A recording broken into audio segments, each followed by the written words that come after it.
Bonjour Laurent Sexic, nous sommes au Salon du Livre du MJLF, une semaine après les événements. Et donc vous avez déjà tout un stock de production, là. Vous avez combien de livres à peu près là, qui sont... J'en ai écrit 7. Ils sont tous sur une thématique judaïque ou pas forcément? Non,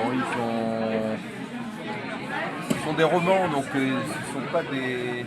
J'écris pas des romans à thème en fait ou à thèse. En revanche, il y a des sujets, voilà, sur des sujets précis. C'est comme ça qu'une idée de roman Voilà, vous vient. Oui, complètement. Donc là, celui qui a été, pour lequel on trouve un certain intérêt au départ, c'était les derniers jours de Stefan Zweig.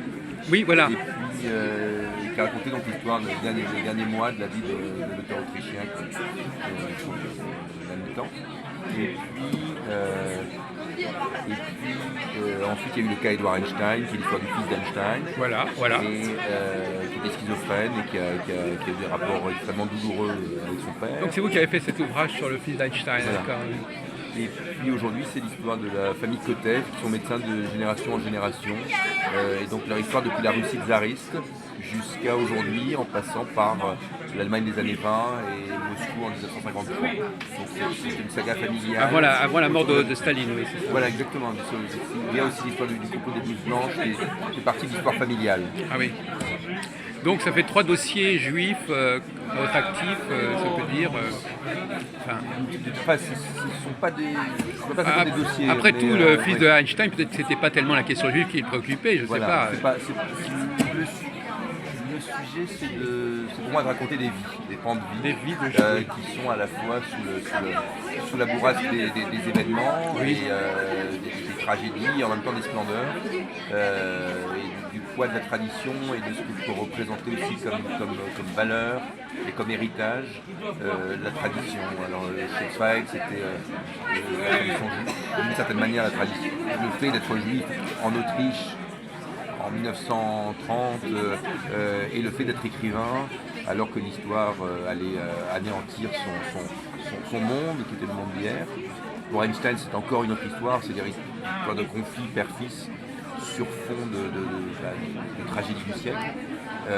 Pour les Kotev, c'est un peu à la fois l'histoire de la médecine, l'histoire de ce siècle, et puis je crois surtout ce que donne chacun des personnages, une sorte de leçon d'espoir et d'humanité dans la manière d'appréhender les patients et d'appréhender cette tradition. Bon, vous avez bien résumé ces 3 volets, effectivement, il y en aura peut-être d'autres. Et donc, chaque fois, vous avez un travail d'historien à mener, enfin un travail de... Historien, moi je ne suis pas historien, il y a un travail de documentation qui est très important. Ce sont des mois et des mois de documentation parce que ce sont des périodes extrêmement riches, extrêmement importantes, et puis un travail de romancier surtout. Est-ce qu'on pourrait en faire un film, à votre avis, d'un de ces bouquins? J'en ai fait une pièce de théâtre pour les derniers jours de Stefan Zweig. Ah oui, d'accord. Et puis on peut faire un film de beaucoup d'histoires, ce sont des histoires assez singulières. C'est la grande histoire et la petite histoire, à la fois l'intime et le tragique de l'histoire. Donc il y a peut-être matière, comme dans l'histoire de toute vie, de faire un film. Donc c'est un peu le monde ashkénaze, plus ou moins, ici. Oui, c'est quand même le monde, oui, absolument. C'est le monde d'une certaine manière, oui, cette histoire-là, absolument. Ouais. Et est-ce que le phénomène sioniste intervient quelque part dans c'est pas le sujet. C'est pas le sujet de ces romans.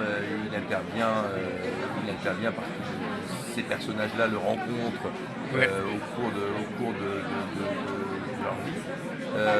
C'est malgré tout c'est pas leur sujet. C'est pas celui d'Edward Einstein. Pour Albert Einstein, c'est un peu différent. C'était son sujet, un de ses sujets. Pour Zweig, c'était pas du tout le sujet. Et pour la famille Kotev, c'est pas exactement ça non plus. Et alors donc finalement, c'est une question que j'ai déjà posée à plusieurs reprises. Ces personnages-là, qu'est-ce que c'est que la judéité? Est-ce que cette judéité, c'est une vous avez parlé de culture, de tradition, mais il y a aussi peut-être quelque chose de plus profond qui fait qu'on peut être juif sans avoir de culture juive. Enfin, c'est un sujet qui est si vaste que je ne pourrais pas y répondre devant un téléphone. Il faut tout un livre ou peut-être toute une œuvre pour l'écrire. Donc je ne pense pas qu'on puisse le résumer. Je ne sais pas comment ont répondu les confrères écrivains. Moi je pourrais, une question si grave, si importante, parfois si lourde, parfois si légère, nécessite des heures et des heures de réflexion et donc je ne pourrais pas vous répondre. Alors posons le problème un peu autrement. Quel est le regard de l'antisémitisme? Alors l'antisémitisme. Toutes ces questions-là. Est-ce que l'antisémitisme nous aide à prendre conscience de notre judéité quelque part?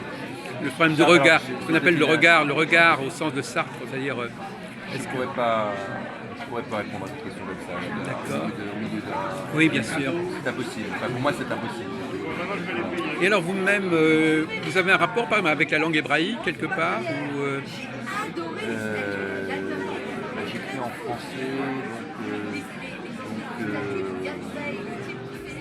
c'est pas non plus pas ce rapport-là. Non mais je veux dire, est-ce que vous avez... Excusez-moi. Oui.